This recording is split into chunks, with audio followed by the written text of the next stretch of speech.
প্রিয় দর্শক, প্রকৃতির রঙের নতুন আরও একটি পর্ব নিয়ে চলে এলাম আপনাদের মাঝে।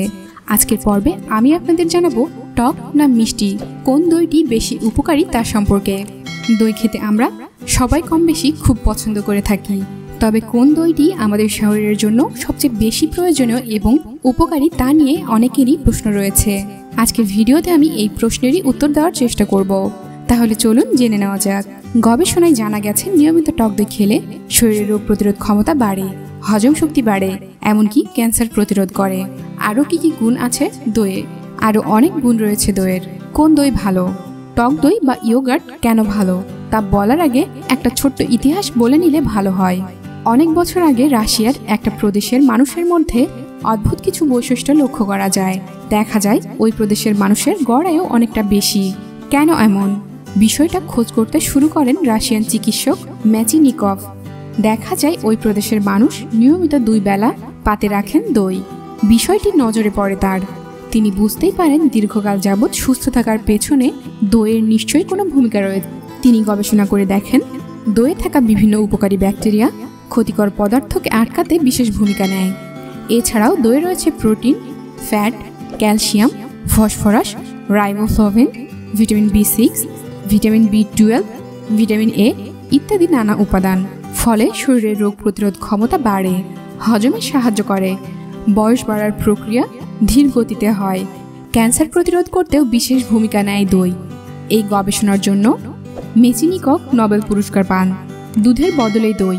অনেকেরই পেটে দুধ সহ্য হয় না, দুধ খেলেই ডায়রিয়া হয়ে যায়, কয়েকজন ছানাও খেতে পারে না।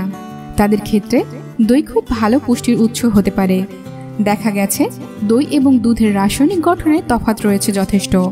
দুধ এবং ছানার যে অংশের জন্য অ্যালার্জি হয় সেই অংশটি দইয়ে থাকে না।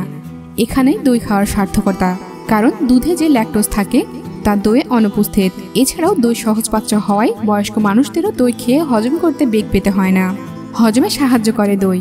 দই থেকে প্রচুর পরিমাণে প্রোবায়োটিক অর্থাৎ উপকারী ব্যাকটেরিয়া, উদাহরণ হিসেবে ল্যাক্টোব্যাসিলাস, অ্যাসিডোফাইলাস ইত্যাদি নামের ব্যাকটেরিয়ার কথা বলা যায়। দইয়ের মাধ্যমে এই ব্যাকটেরিয়া মানুষের পৌষ্টিকতন্ত্রে পৌঁছায় এবং খাদ্য হজমে সাহায্য করে। এখানেই শেষ নয়, খেয়াল করলে দেখবেন ব্যাকটেরিয়ার সংক্রমণের কারণে অসুখ করলে চিকিৎসকরা অ্যান্টিবায়োটিক খাওয়ার পরামর্শ দেন রোগীকে। রোগী সেই ওষুধ খাওয়ার পরেই খারাপ ব্যাকটেরিয়া মরতে শুরু করে। মুশকিল হলো কিছু গোত্রের অ্যান্টিবায়োটিক থাকে যেগুলো খেলে খারাপ ব্যাকটেরিয়ার সঙ্গে সঙ্গে ভালো ব্যাকটেরিয়াগুলো মরে যায়। ফলে অনেকেরই খাদ্য হজমে সমস্যা দেখা দেয়।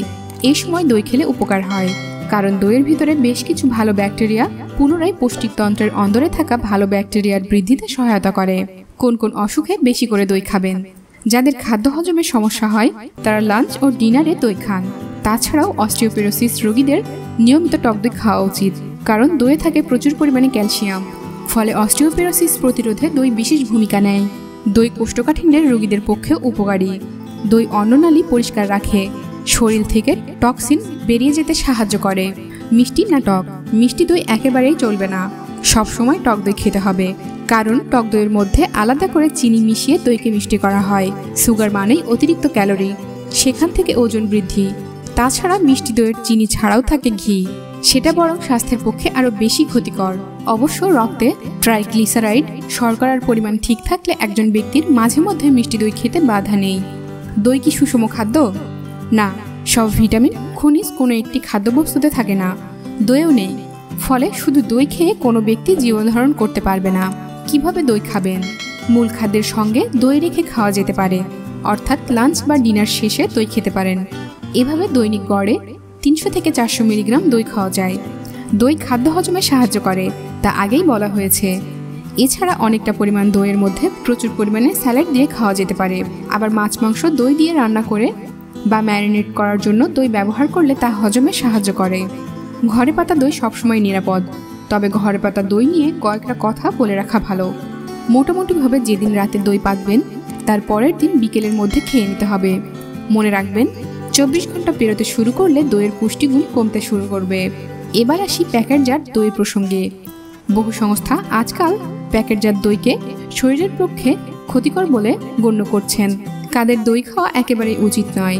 ক্রনিক কিডনি ডিজিজ রোগীদের জন্য এবং ডায়াবেটিক্স রোগীরা চিকিৎসকের পরামর্শ ছাড়া দই খাবেন না, কারণ দইয়ে ক্যালসিয়াম এবং ফসফরাস থাকে। কিডনি ডিজিজের রোগীদের পক্ষে অতিরিক্ত ক্যালসিয়াম ক্ষতিকারক। অন্যদিকে সুগারের রোগীদের ক্যালোরি মেপে খেতে হয়, তাই ইচ্ছে মতো অতিরিক্ত দই খাওয়া যাবে না। আরেকটা কথা বলা উচিত, তা হলো দইয়ে যে প্রোটিন থাকে সেই প্রোটিনের প্রতি কারো অ্যালার্জি থাকে এমন মানুষ দই না খাওয়াই উচিত।